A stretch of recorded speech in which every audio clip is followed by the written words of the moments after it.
नमस्ते बच्चों। 6वीं BC के लिए नांदुरकर टीचर आसपास के पदार्थ, अवस्थाएं और गुणधर्म, ये पाठ हमने शुरू किया था, 5वां पाठ। तो पहला वीडियो मैंने आपको बताया था कि पदार्थों की अवस्था का रूपांतरण कैसे होता है, ऊष्मा और रूपांतरण कैसे होता है, और आकार और आयतन इनका ठोस, द्रव और गैस अवस्था में रूपांतरण कैसे होता है, तापमान और तापमापी, इसके बारे में मैंने जानकारी दी थी। आज इसका आगे का भाग, 5वां पाठ का इसका आगे वाला भाग आज हम देखने वाले। तो तुम्हारे सामने ये जो तापमान नाप कर लिखना है, ये जो आकृति दिखाई दे रही है, इसके बारे में हम जानकारी लेने वाले हैं। तो ये जो दिखाई दे रही है तापमापी है, और एक बाउल में ये जो बर्फ है इनका अंकन करना है, यानी ये कितने प्रकार, कैसे इनका पानी में इसका क्या नापना है, इसके बारे में हम जानकारी देखने वाले। तो प्रयोगशाला का एक तापमापी लेनी है हमें, और उसको निश्चित छोर की छुंडी में पारा भरो, जैसे इसमें पारा होता है, और यह पारा घुंडी की सैंकड़ी नली में, ये नली में कुछ दूरी तक चढ़ा हुआ दिखाई देता है। पारे के स्तंभ के पास बाहर अंशांकन किया हुआ दिखाई देता है। पारे के स्तर के पास का अंशांकन पढ़ो, इसके द्वारा घुंडी के आसपास की द्वारा हवा का तापमान का पता चलता है। इसके आजू बाजू का हवा का तापमान कितना है ये हमें पता चलता है। और अब तापमापी को इस तरह पकड़ो जिससे उसकी घुंडी पानी में पूर्णतः डूब जाए। पानी का तापमान लिखना है। अब यह कृति एक बर्तन में थोड़ा गर्म पानी और दूसरे बर्तन में ठंडा पानी अथवा बर्फ लेकर करना है, यानी दोनों का भी तापमान कैसे होता है, गर्म पानी का और ठंड पानी का, ये हमें देखना है, इसीलिए ये कृति करनी है। तो बाद में देखो कुछ उदाहरण दिए तुम्हारे सामने, प्रयोग करते समय क्या क्या सावधानी रखनी है, ये भी इसके बारे में हम जानकारी देखने वाले हैं। तो यह देखो, पहले कुछ उदाहरण दिए।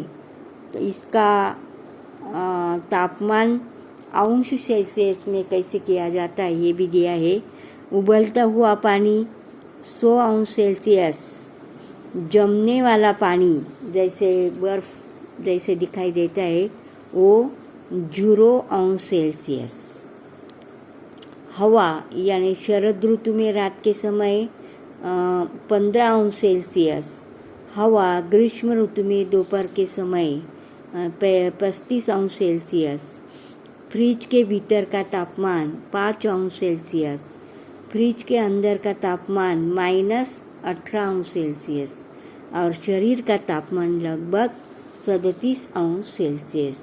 ऐसे तापमान रहता है, इसका भी हमें याद रखना है। इस पर आधारित कुछ प्रश्न पूछे जाते हैं। तो जब हम प्रयोग करते हैं तो क्या सावधानी रखनी है ये भी हमें अच्छी तरह से याद में रखनी है। तो ये देखो, जैसे ये उबालता हुआ पानी है, ऐसे इसमें हाथ नहीं लगाना चाहिए, तो ये गलत बात है, ये भी आपको याद रखना चाहिए। क्वथन का अर्थ क्या है ये देखो। पानी का निरंतर बाष्पीभवन होता रहता है। हम जानते हैं कि फर्श पर गिरा हुआ पानी धीरे धीरे अपने आप सूख जाता है। क्यों सूख जाता है? क्योंकि बाहर ज़्यादा धूप होती है, और धूप की वजह से फर्श पर पड़ा हुआ पानी धीरे धीरे सूख जाता है। बाष्पीभवन पानी के पृष्ठभाग पर होता है, परंतु पानी जब उबलता है तब क्या होता है, पानी जैसे जैसे गर्म होता है वैसे वैसे उसका तापमान बढ़ने लगता है और बाष्पीभवन तीव्र गति से होने लगता है। अंगीठी पर रखा हुआ पानी जब एक विशिष्ट स्तर तक गर्म हो जाता है तब बर्तन के सभी भागों में पानी का बाष्पीभवन होने लगता है। इसीलिए बाष्प के बुलबुले तेजी से पृष्ठभाग तक आते दिखाई देते हैं और वह बाष्प हवा में मिल जाती है। इसे ही पानी का उबलना अथवा क्वथन होना इसे कहते हैं। समुद्र की सतह पर शुद्ध पानी 100 अंश सेल्सियस तापमान पर उबलता है। इसे पानी का क्वथनांक कहते हैं। क्वथन अलग, क्वथनांक अलग। पानी का बाष्प ठंडा होने पर बाष्प का पुनः पानी बनता है। इस क्रिया को संघनन कहते हैं। ये जरा अलग शब्द आए, क्वथन, संघनन, ये आपको याद में रखना है। बाष्प की संघनन भी 100 अंश सेल्सियस पर होता है और एक बीकर में थोड़ा पानी लेना है और उसमें एक तापमापी रखनी है। अब ये बीकर यानी एक छोटा सा कांच का बर्तन, स्पिरिट लैंप से उसको उष्मा देना है। पानी का क्वथनांक कितना है ये उसे लिखो। अब इस पानी में थोड़ा नमक या शक्कर डालकर पुनः क्वथनांक ज्ञात करो। इससे क्या निष्कर्ष निकलोगे? इस प्रकार पानी का क्वथनांक तथा संघनन बिंदु एक ही तापमान है। तो आज हमें इस पाठ में क्वथनांक, संघनन, ये ऐसे अलग अलग नए शब्द के बारे में हमें जानकारी देखिए। इसके बाद हमें देखना है हिमीकरण। हिमीकरण किसे कहते हैं तो इसके बारे में जानकारी देखो। प्रशीतक में अथवा बर्फ पर रखा गया पानी ठंडा होता जाता है, ये हमें मालूम है, क्योंकि पानी ठंड करने के लिए हम फ्रिज में रखते हैं, अर्थात उसका तापमान कम हो जाता है। एक निश्चित तापमान पर पानी ठंडा न होकर उसका बर्फ में रूपांतरण होने लगता है, अर्थात वो जमने लगता है। जैसे ठोस पदार्थ की अवस्था द्रव की अवस्था ठोस में होने लगती है। जिस तापमान पर यह जमने की क्रिया होती है उसे पानी का हिमांक कहते हैं। तो पदार्थ का तापमान 0 अंश सेल्सियस से कम हो सकता है। उदाहरणार्थ प्रशीतक के फ्रीजर की हवा का तापमान लगभग -18 अंश सेल्सियस होता है। सबके घर में फ्रिज भी होता है, उसमें फ्रीजर एक अलग भाग होता है, उसमें बर्फ जल्दी से जल्दी होता है क्योंकि उसका तापमान -18 अंश सेल्सियस तक होता है, इसीलिए वहाँ जल्दी बर्फ होने लगता है। और 0 अंश सेल्सियस से कम तापमान होने पर उसे ऋण अंश सेल्सियस में बताते हैं। जैसे मैंने आपको बताया है यहाँ बर्फ को पुनः ऊष्मा मिलने पर वो पिघलने लगता है। जैसे बर्फ कुछ देर बाद फ्रिज के बाहर रखो सामान्य तापमान में, जब ज़्यादा समय रहेगा तो धीरे धीरे ये बर्फ पिघलने लगता है, यानी पानी की यानी द्रव की अवस्था उसे मिल जाती है। इसे पिघलने या गलन कहते हैं। बर्फ का गलन भी 0 अंश सेल्सियस पर होता है, अर्थात पानी का हिमांक तथा गलनांक दोनों एक ही अवस्था होती है। पानी का हिमांक तथा गलनांक। प्रत्येक पदार्थ का विशिष्ट क्वथनांक होता है। यह वही उसका संगणन बिंदु भी कहते हैं। प्रत्येक पदार्थ का विशिष्ट हिमांक होता है, वही उसका गलनांक भी होता है। तो याद आहे बघा, पदार्थ जैसे मोम, इसका हिमांक अनुमानित 60°C, क्वथनांक 350°C। प्लास्टिक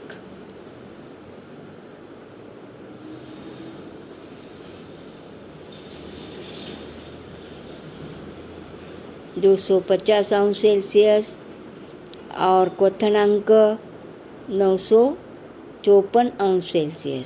लोहा 1535°C, क्वथनांक 2862°C। ऐसे है क्वथनांक और हिमांक, ये पदार्थ की अवस्थाएं बदलती हैं। और ये देखो, पदार्थ गर्म होते समय जिस तापमान पर उसका क्वथन यानी उबलना होता है, ठंडा होते समय उसी तापमान पर उसका संघनन भी होता है। पदार्थ ठंडा होते समय जिस तापमान पर जमता है, गर्म होता है, तब वह उसी तापमान पर पिघलता है। ऐसे ये पदार्थ की क्वथनांक और हिमांक, ऐसी अवस्था पदार्थों को होती है। इसके बाद हम देखने वाले रूपांतरण के विभिन्न उपयोग।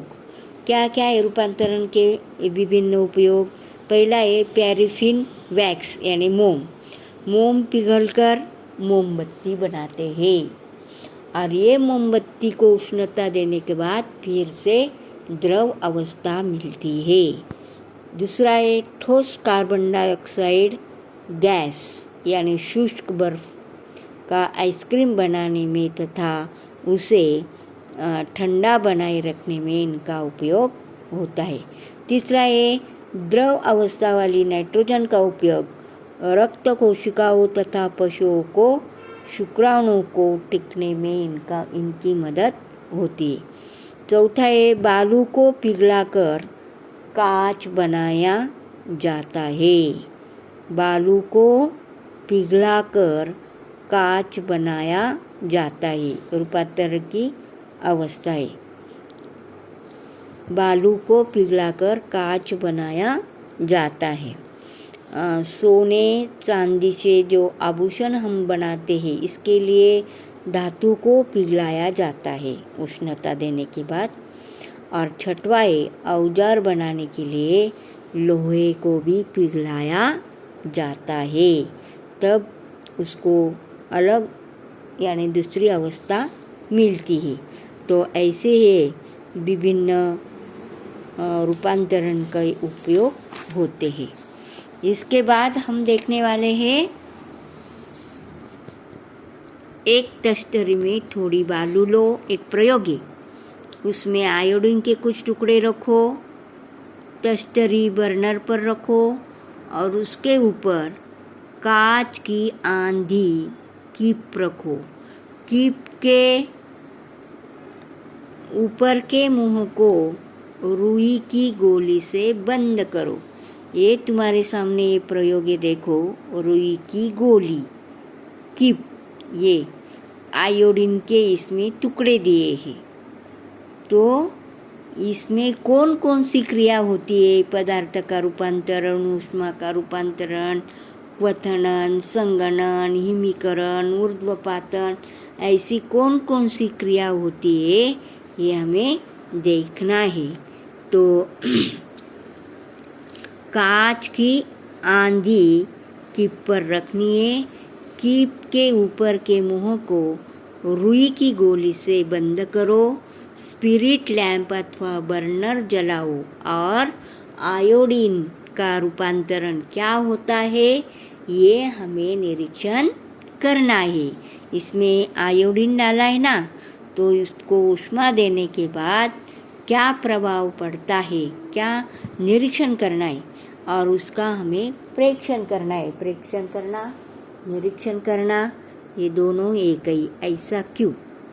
तो आपको मालूम है,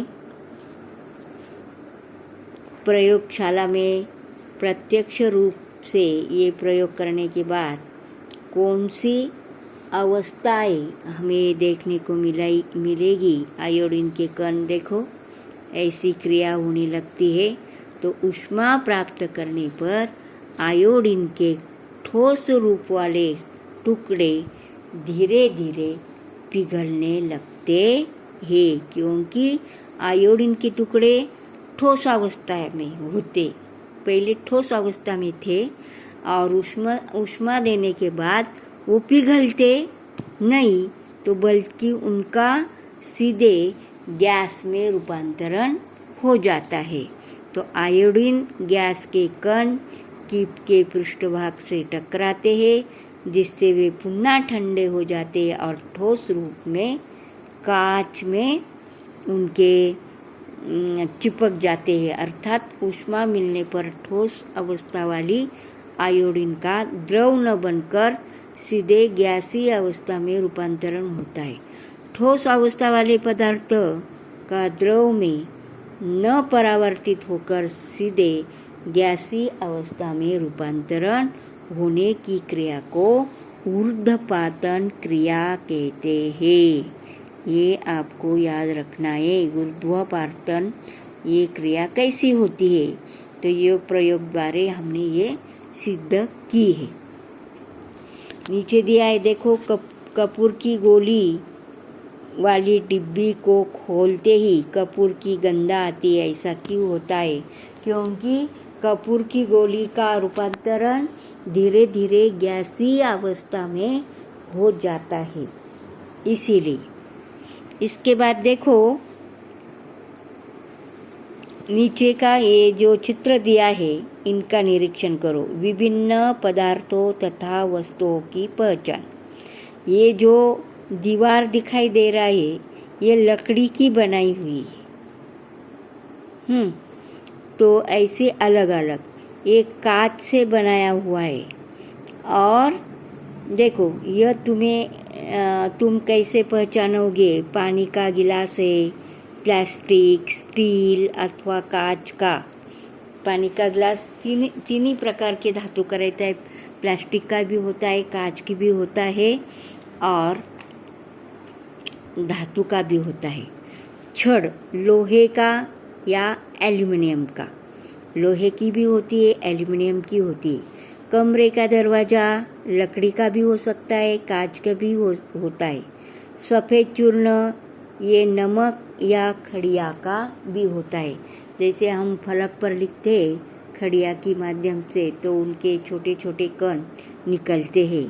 तो ये भी खड़िया के कण भी हो सकते हैं और नमक के भी हो सकते हैं। तो ऊपर दिए गए प्रश्नों के उत्तर देने के लिए तुमने पदार्थों की विभिन्न गुणधर्मों को ध्यान में रखा हुआ है। उदाहरणार्थ उसकी पारदर्शिता, कठोरता, भारीपन, निश्चित रंग, उससे निकलने वाला आवाज़, पानी में घुलना इत्यादि, ये सब गुणधर्म है। कौन कौन से गुणधर्म है? पारदर्शिता, कठोरता, भारीपन, निश्चित रंग, उससे निकलने वाली आवाज़, पानी में घुलना, ये सब पदार्थों के गुणधर्म है। और इसका अध्ययन हम आज किया है। विभिन्न पदार्थों की पहचान होती है तथा इन गुणधर्म के अनुसार इनका उपयोग करते हैं। तो आज पदार्थों के गुणधर्म की विस्तृत जानकारी भी आज हम देखने वाले हैं, लेकिन वो इसके बाद जो वीडियो आएगा उसमें हम जानकारी लेंगे। आज हम यही रुकते हैं। जो भाग हुआ है ये आज देखो, पहले से शुरुआत करके यहाँ तक ख़त्म किया है। तो ये सभी भाग तुम वाचन करो। ये जो आकृति है ये प्रयोग तुम्हारे नोटबुक में ऐसी आकृति बनाओ और कृति भी लिखो और ये भी कथन की ये भी आकृति तुम्हारे नोटबुक में बनाओ। और ये जो तापमापी है, तापमापी की भी आकृति बनाओ। तापमापी का उपयोग क्या किया जाता है, ये सब। ओके।